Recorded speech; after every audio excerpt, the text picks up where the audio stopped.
On the B-side, with your lady Edie B.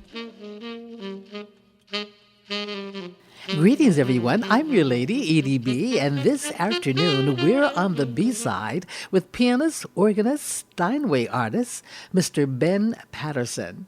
I spoke recently to Mr. Paterson, and it turned out that we had a lengthy conversation. So we're going to get right to it. You're listening to BRHF Internet Radio, a service of the National Black Radio Hall of Fame and Harris-Stowe State University. Greetings, everyone, and thanks so much for joining me. I'm your lady, Edie B, and right now, I'd like for you to help me welcome to the show jazz pianist, organist, composer, and Steinway artist, Mr. Ben Paterson. Welcome to the show, Ben. I'm so excited to have you here. Oh, thanks so much, Edie. It's a total pleasure to be here. Thank you. Great. You know, when I heard or when I read that you were a Steinway artist, I said to myself, I said, well, we've got a Steinway. And I play it all the time. I had never heard of Steinway artists, so I did a little Google. And at first glance, I was intrigued by the fact that it's a program only given to artists that are the best at what they do out of everybody. I just thought that was just so incredible. Congratulations. Well, thanks so much. I mean, I think they focus largely on classical music, but more and more they're expanding out into other types of music, and I was very honored to join the ranks of jazz artists over there. They have a couple of my favorite musicians are already on their roster, so I was very and it's only a honored few, to join them. only a few, and who are they? Bill Charland, for one, does some recording for them. He's a Steinway artist. Kenny Barron, great pianist Kenny Barron, is also a Steinway artist. So right there, those are two of my favorites. You are incredible. I would have given you that as well. Well, thank you. Now, first things first. Congratulations on your 2-year-old. Oh, he's only 5 months, actually. He's 5 months. Oh, yeah, so he's a brand new little guy, but thank you very much. That's so exciting. Now, tell me how you feel about being a dad, and go ahead and just brag about him because I can play this clip for my future Father's Day show. So go ahead and tell me how excited you are about being a father. Oh, it's been great. I mean, it's our first child, so he's just a beautiful, happy little guy. He's super smiley and just interactive. We just took him on a trip to Sacramento and San Francisco to visit some friends and family, and just bringing him around everywhere. He's just smiling and charming everybody. I know. Strangers are stopping at the airport to tell us how cute he is and how sweet he is, and it's just been great just watching him. Even just in the first, 5 months of his life, just every day, just growing and learning new things. So that's really been beautiful to watch. That's so nice. I'm just so glad to hear that. And you sound so happy about it. Yes. Oh, thanks. Yeah, it's been a lot of fun so far. It has its challenging moments, but on the whole, it's been a lot of fun. Now, I'm assuming your new release, Jazz Lullaby, was inspired by your new baby. Talk about Jazz Lullaby, which is an amazing piece of work. You make those nursery rhymes just jump back right in my memory. I loved nursery rhymes when I was young. Well, thanks. I actually decided to record that project before we even knew we were pregnant with Julian. Really? That's my son's name. Yeah, we were visiting some friends of my wife's who happened to have a couple twins. They were about 4 or 5 months at the time. These two twins,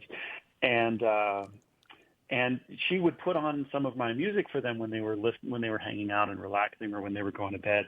And I asked her, I said, hey, if I made a record of lullabies, would you play it for them when they were going to bed? And she said, oh, my God, I would play it every night. Oh. I would play that record every night. So I said, okay, and what's nice about all those old lullabies is they're copyright free. They're public domain at this point, which is wow. very helpful. So I said, okay. I said, let me just come up with some simple arrangements, and I got two of my favorite, musicians, a great bass player Neil Miner and drummer Fukushi Tainaka, and we just went in and, just recorded an easygoing, but hopefully, still swinging and still harmonically interesting version of all those old lullaby tunes. It's an amazing album. I just love it. I haven't played it for my audience yet, but I'm going to be playing it. And it gives me that Charlie Brown, Vince Guaraldi kind of vibe, you know? I've heard that from a few people, actually, which is perfectly fine with me. That's I've got no Oh, complaints. yeah, It's fine. because you know what? One thing, I read this somewhere where a lot of people, when they're asked randomly what their favorite jazz album is, a lot of people say that album, and and they say also that it was their first time they ever heard jazz. And I think when you play these nursery rhymes for little babies, what you're doing is probably raising, you know, young jazz artists, probably, you know, jazz lovers anyway.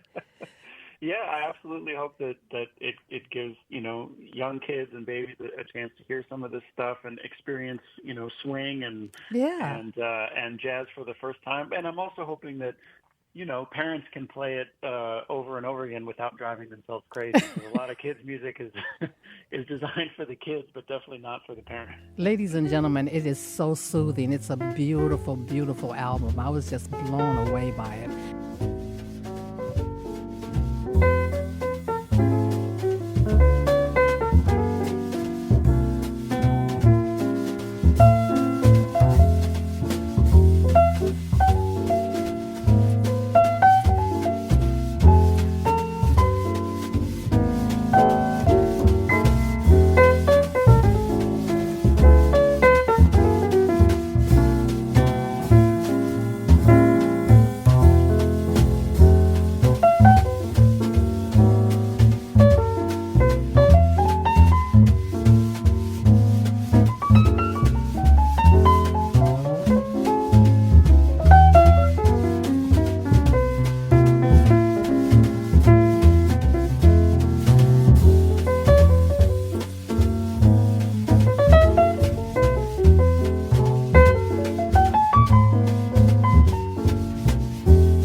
Now, can you tell us about your musical journey and how you got started as a jazz pianist and organist?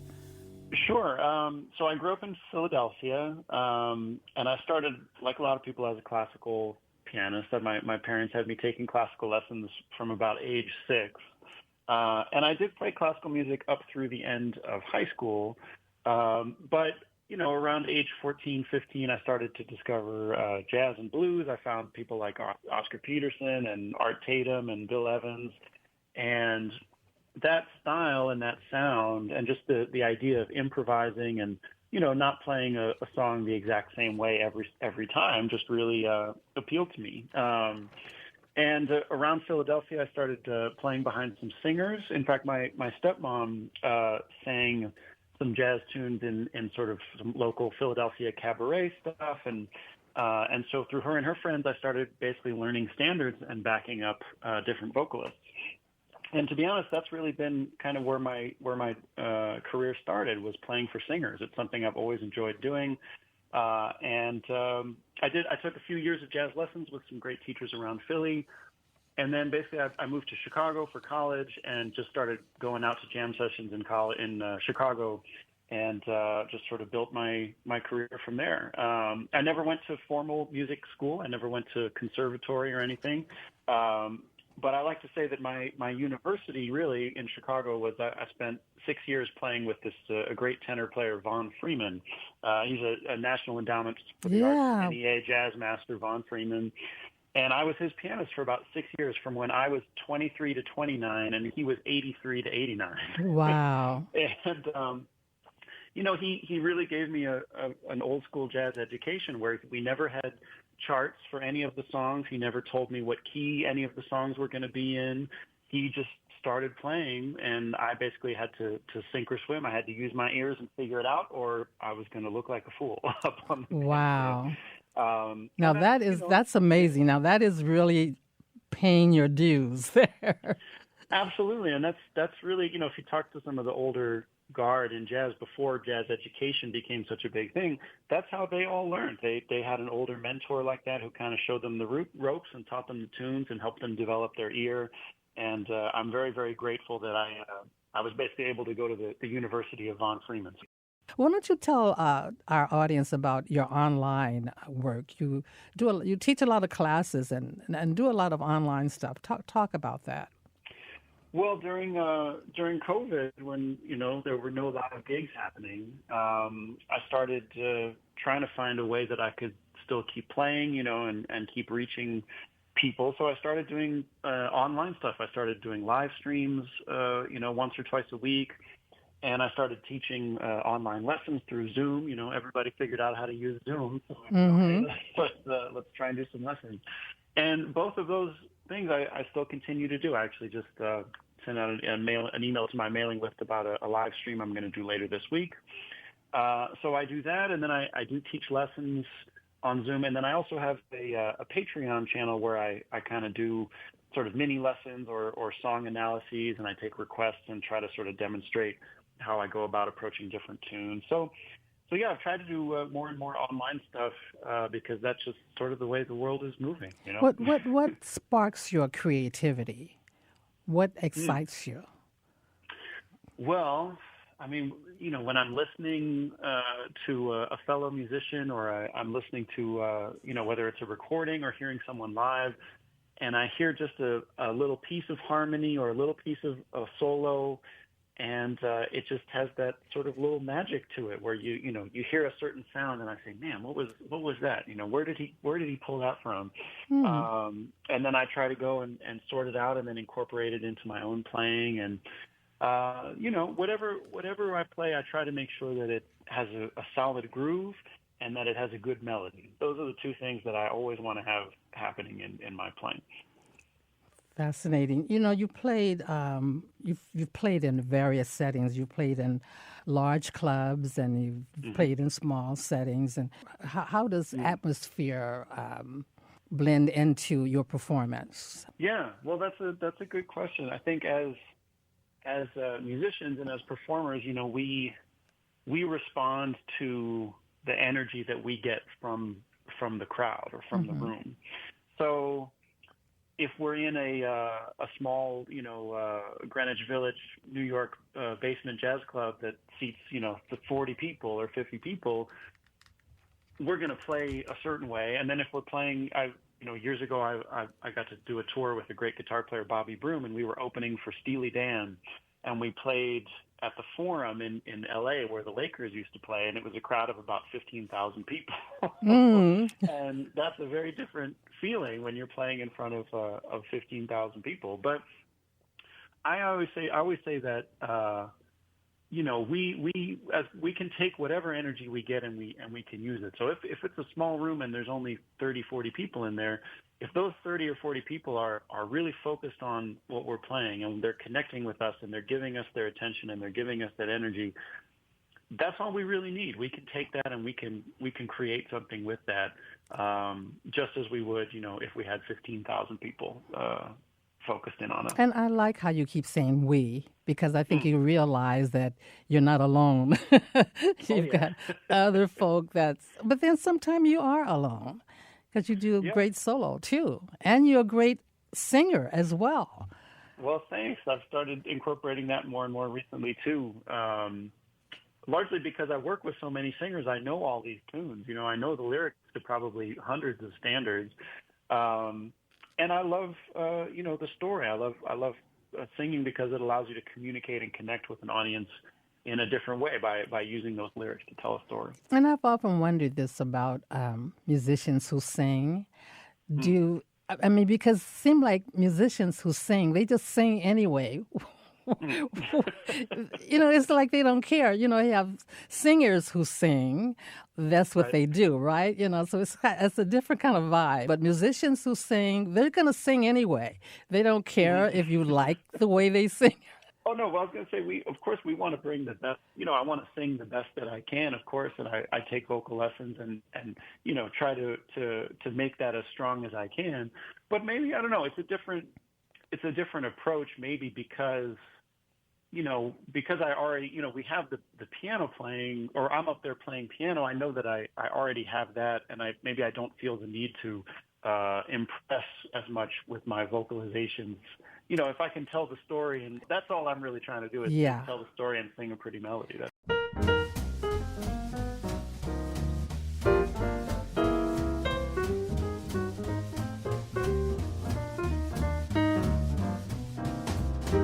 Day by day, I'm falling more in love with you. And day by day, my love seems to grow. There isn't any end to my emotion. It's deeper, dear, by far than any ocean. And day by day, you're making all my dreams come true.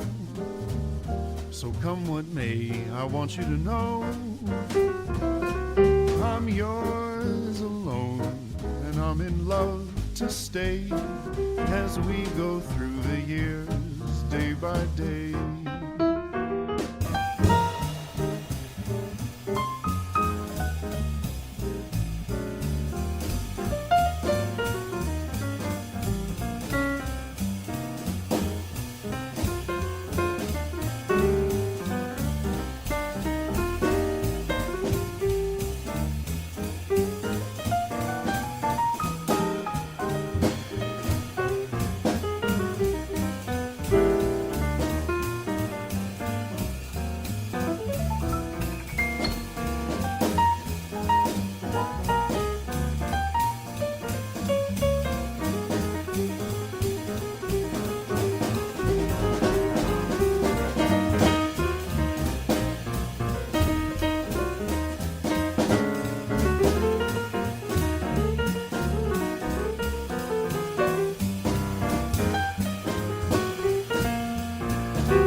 come true, so come what may. I want you to know I'm yours alone, and I'm in love to stay as we go through the years. We go through the years as we go through the years, day by day.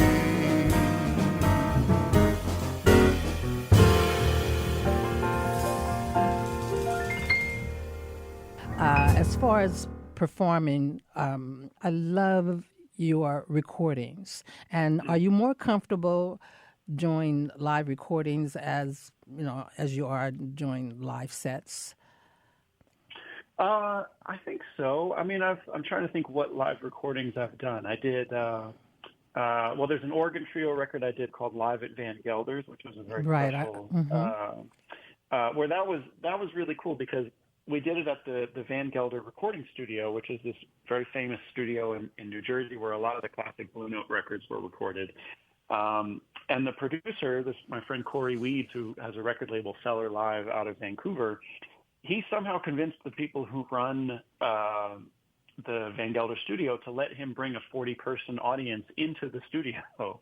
And so, as far as I know, that's the first and only live recording in front of an audience that's ever been done at that studio. Wow.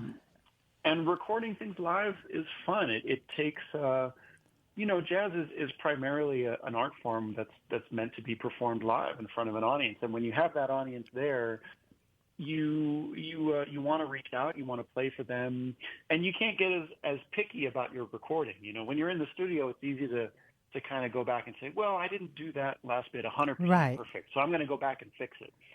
But if you do it live in front of an audience with all the instruments, blending together in that live room sound, you can't go back and fix anything. So you got to just play it.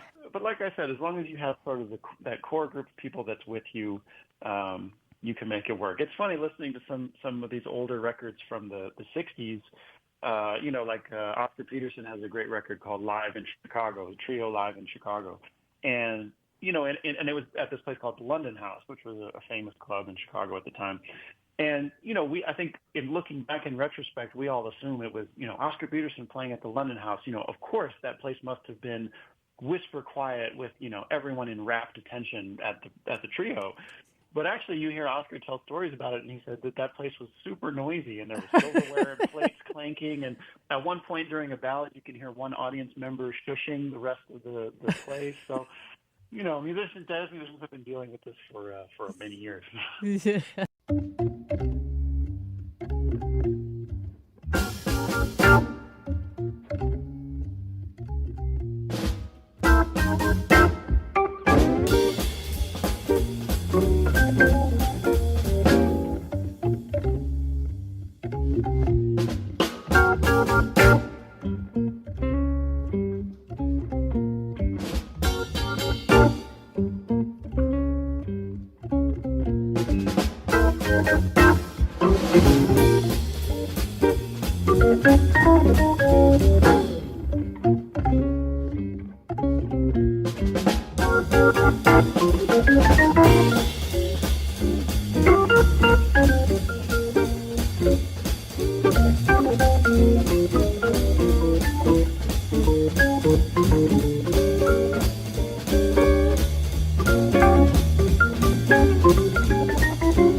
I love when musicians collaborate with each other.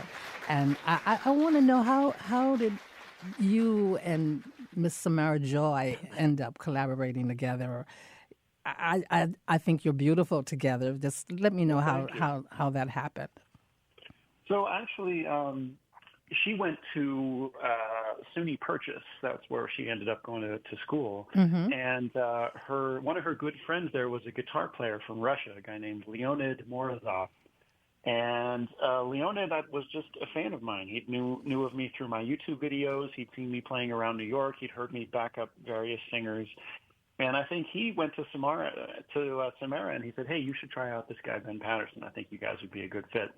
So she called me for a couple gigs around New York, and we just hit it off right away. And then she ended up coming over to my apartment, and we did a couple duo tunes that she ended up posting on TikTok, which ended up getting, hundreds of thousands or I saw them. Maybe millions of views at this point. I'm not sure. And so, that's how we originally connected. But like I said, from the very beginning, as a jazz musician, I've always enjoyed playing behind singers. I think backing up vocalists is a real art form, and to back up a singer like Samara has been a total pleasure.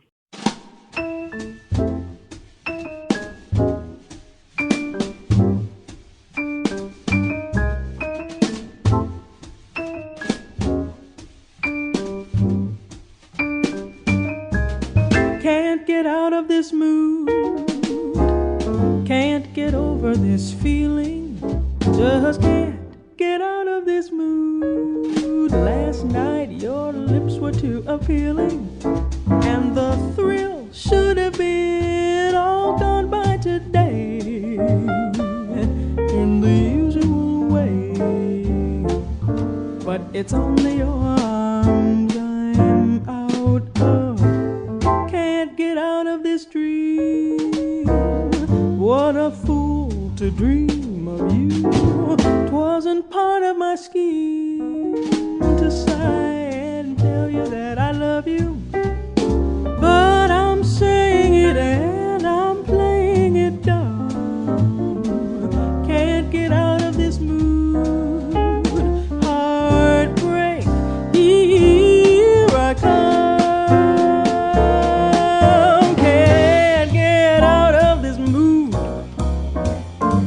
Get over this feeling, just can't get out of this mood. Last night your lips were too appealing, and the thrill should have been all gone by today, in the usual way. But it's only your arms I'm out of. Can't get out of this dream. What a fool to dream of you. 'Twasn't part of my scheme to sigh and tell you that I love you. But I'm saying it and I'm playing it dumb. Can't get out of this mood. Heartbreak, here I come.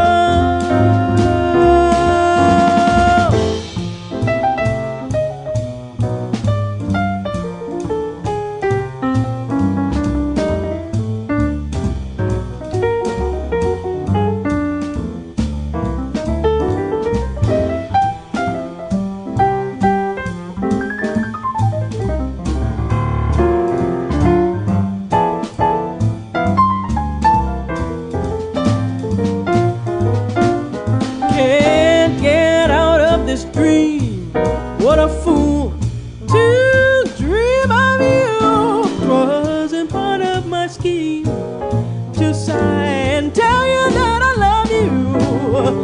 But I'm saying it and I'm playing it dumb. Can't get out of this mood. Can't get out of this mood. Can't get out of this mood. Heartbreak, here I come. Can't get out of this mood. Ooh.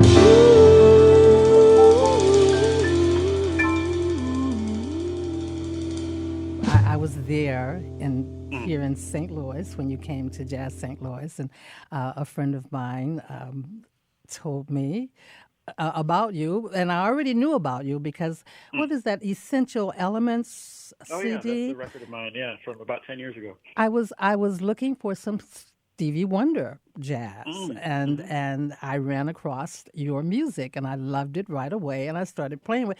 And see, the thing about me, if I love to hear the music before I know who's playing it, you know what I'm saying? Because sometimes when you know the person who's playing it, and you start listening for something, when you just hear just music at random. And I love falling in love with music like that. And I fell in love with your Stevie Wonder stuff right away.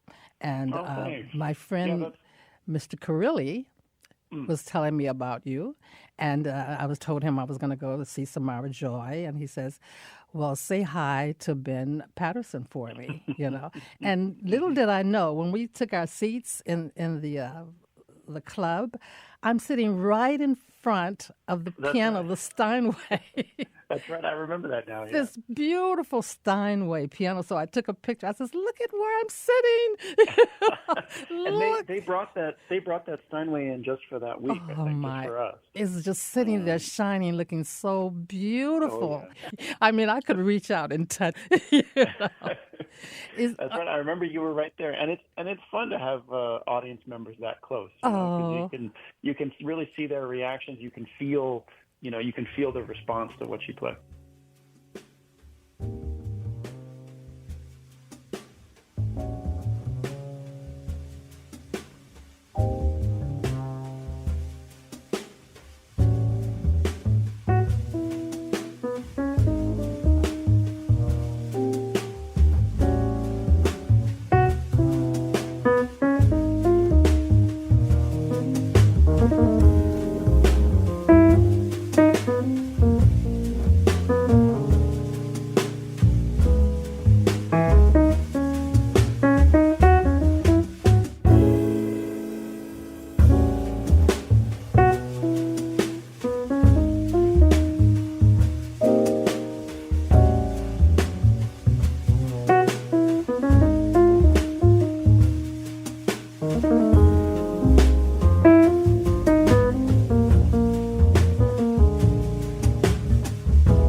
Now, are you expecting to collaborate with anybody else that we know of in the future that we should be looking out for?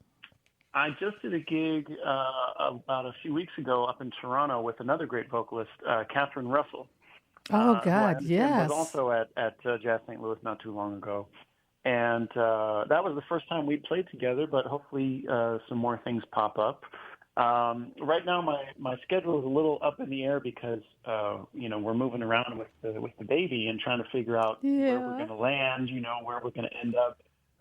We may end up back in Chicago, or maybe we'll stay in New York. But it's a bit pricey to raise a kid in New York these days. Wow. So, we'll see what the best fit is, basically. But so I'm a little bit off the scene, not touring as much right now, just because of the little guy. Here's a serious question. What do you think is the role of jazz music in today's world? Well, that is a serious question. I feel like Wynton Marsalis should be here to answer that question. But hopefully, it's to show people a number of different things. I think it's to provide, to show people that musicians can work together to create something. When you see jazz performers, you see a group of musicians bringing their own personalities and their own skills and their own experience together to create something cool, whether it's something that's exciting or something that's pretty or something that's sad or something that's poignant, whatever it is they create, you're seeing a group of individuals bring their own experience and their own talents together to create something. Mm-hmm. And, that example of seeing people work together from, even if they might be coming from different places, to create something is probably is valuable and is probably needed these days. So that's one thing.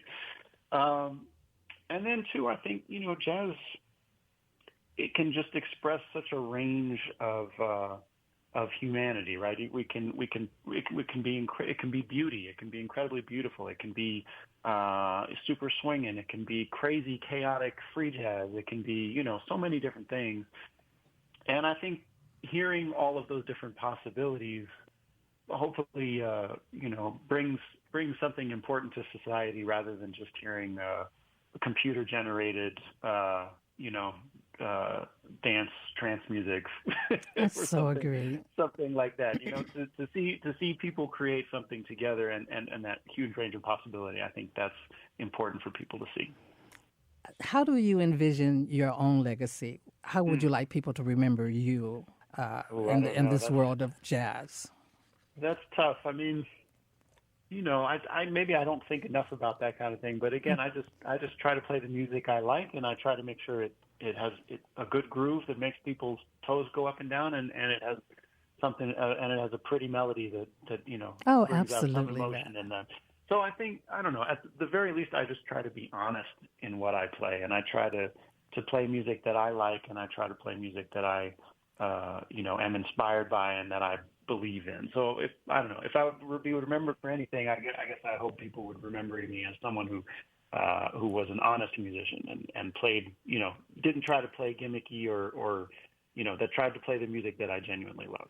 And you don't lose the melody. I love that about how, so many people do, but let me tell you something that I was listening to, one of my favorite songs, and I was blown away by your rendition of Little Jimmy Scott's I Wish I Knew. Oh, yeah. Oh, my God. It was so beautiful. It's thank you. So pretty.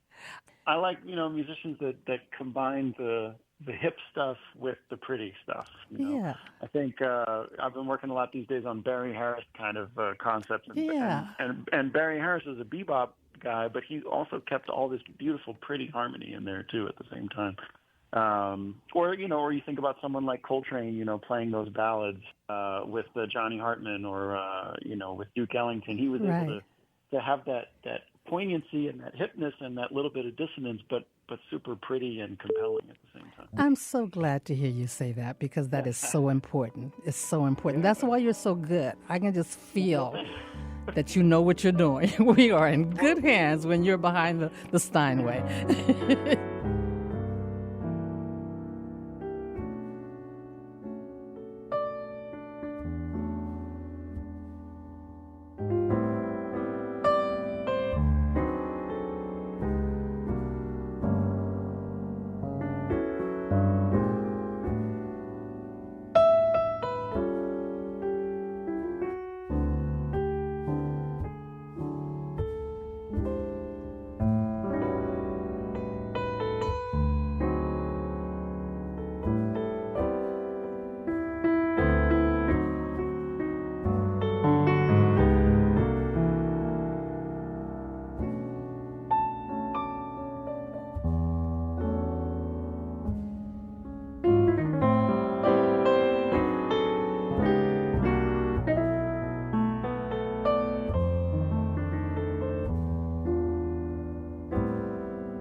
There's something about classical musicians who play jazz. I'm sure you consider that a plus, right?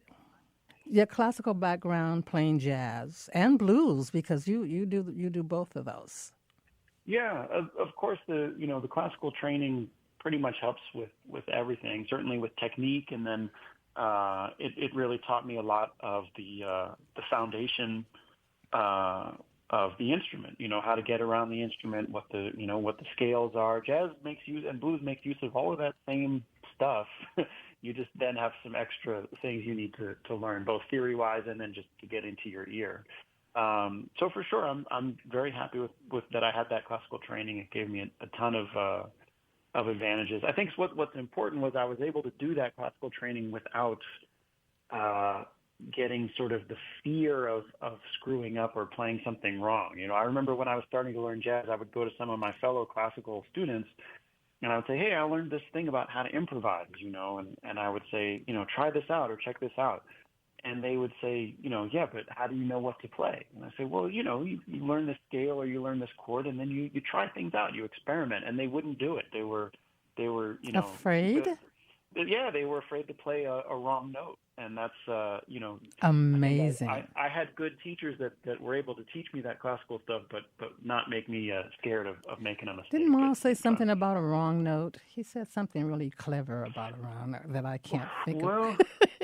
Yeah, Miles. I've heard there's a few sayings about that, but in jazz, you're I can't remember. A wrong note's always at least only a half step away from a right note, or something clever like that. There are no wrong notes or something like that. Yeah, there are no wrong notes. I mean, if you play a wrong note, but you believe in it and you play it with all your conviction, then everyone else will assume that it's the right note. Right, you make somebody believe that. Yeah, that's right. That's right. That's wonderful. What inspires the titles of your albums?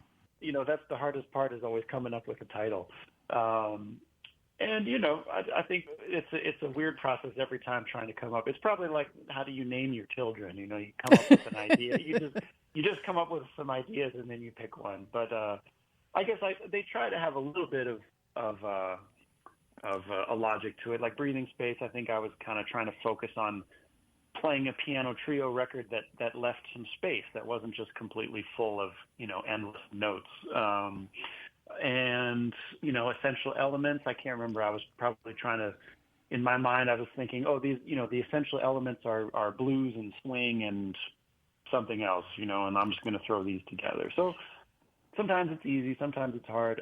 For actually, just as a side note, because you're in St. Louis, Essential Elements came out on the Max Jazz label, which was, of course, owned and run by Richard McDonald, yeah. St. Louis jazz impresario or supporter, however you want to call it. And I remember he was very nice when I sent him that record and asked if he wanted to put it on his label, and we ended up working together on that CD. Yeah, did you ever come to the house?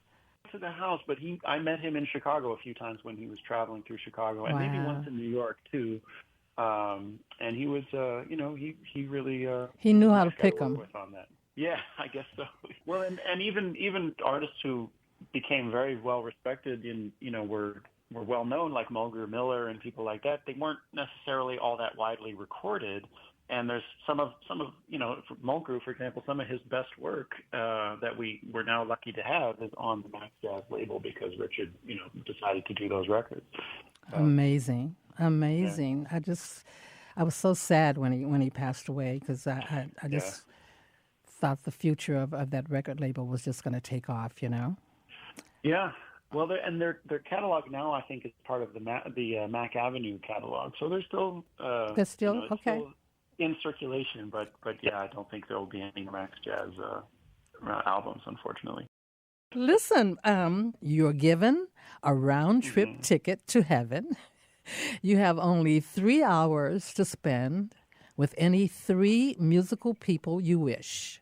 Who would those people be and why? Wow, that's a tough one, which is, I'm sure every musician would say that. That's a tough one. Yeah. I guess I would go with maybe Art Tatum for an hour, because he's just, one of the greatest pianists who's ever lived. He was a one-man powerhouse who could reinvent music on the fly, both technically and harmonically. He was just, he's one of the kings of jazz and the kings of the piano as an instrument.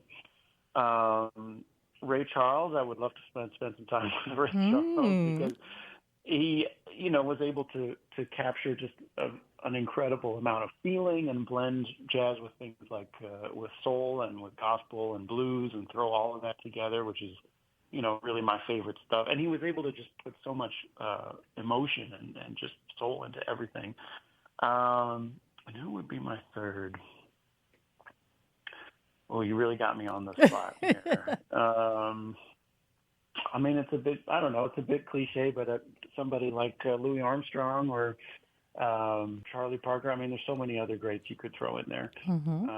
I'm trying to think of a non-pianist. Let's go with Louis Armstrong for the same reason, because he could just put so much emotion into every note that he played, and just to be around that spirit and see how he took that spirit and would put it into the music and into his playing would be something to witness. When I say the new standards, what does that mean to you? New standards, I guess, tunes that are more recent than the Great American Songbook, but that jazz musicians like to mess with and that people know, like Stevie Wonder tunes or Beatles tunes or things like that. That's right, because those songs now are like 50 years and older, and it's time for them to take that kind of status, And I love it being on the air these days, and I hear those songs that I grew up on coming back to me in a jazz genre. Is just so exciting. And when I listen to your Golden Lady and I Can't Help It, it's just fascinating, with the arrangements that you put together. It's just beautiful. And have you ever talked to Stevie about the arrangements that you've done on his music? What? I've never had a chance to meet him, but if I ever do, wow, I'm sure I'll be too tongue-tied to bring it up. But, I need to call Stevie. Please let him know. Yeah, if you got his number, give him a call. Let him know. I wish. Well, thank you so much, and I appreciate you taking the time out of your busy schedule to talk to us. And it's been a pleasure, Edie. Thanks so much for having me, and thanks for spreading the word and putting together some great interviews and. I love the way that you discover music like that. You don't just take everybody's recommendation. You go out and listen and figure out what you like, and then bring it to the community, which I really appreciate. Thank you so much. All righty, take care. Okay, bye-bye. Bye-bye. I do hope you enjoyed my conversation with the incredibly gifted pianist, organist, Steinway artist, and, don't want to forget this, the new dad, Ben Paterson. And the music that you heard was music from some of his albums. He has about 8 of them, and they're all great. And, of course, you heard the hit single, Can't Get Out of This Mood, from Samara Joy's Linger a While CD. Ben Paterson does the piano work for her, and it's fantastic, as you know. You can learn more about Ben Paterson at benpaterson.com, and he's a fantastic artist, as you probably know by now, and thank you so much for listening. Leaving you with another one of his lullabies from his 2023 Jazz Lullaby CD. This is the Itsy Bitsy Spider, and I'll see you next Friday for another On the B-Side on BRHF Internet Radio, a service of the National Black Radio Hall of Fame and Harris Stowe State University.